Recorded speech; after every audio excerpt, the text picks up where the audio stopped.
जय श्री कृष्णा। राधे राधे। आप सभी को पौष पूर्णिमा की हार्दिक शुभकामनाएं।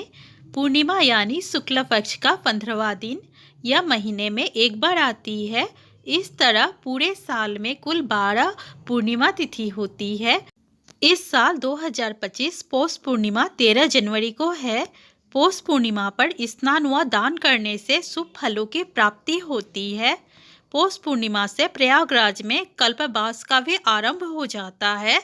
इस दिन किसी पवित्र तीर्थ स्थान पर स्नान करने से मनुष्य पाप मुक्त होकर स्वर्ग लोक में जाते हैं। सनातन धर्म में कोई भी व्रत व उपवास बिना व्रत कथा के अधूरा माना जाता है।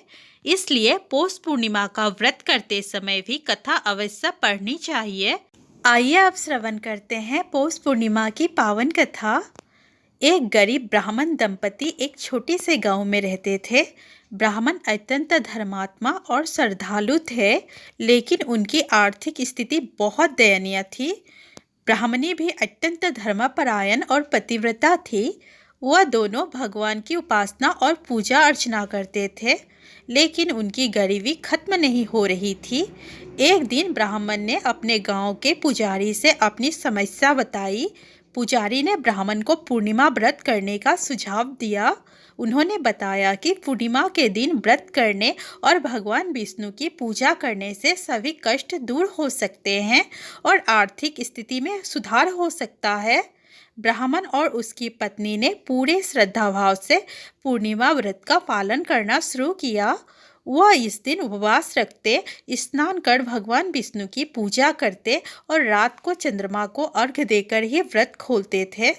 कुछ समय बाद उनके जीवन में चमत्कारिक परिवर्तन आया।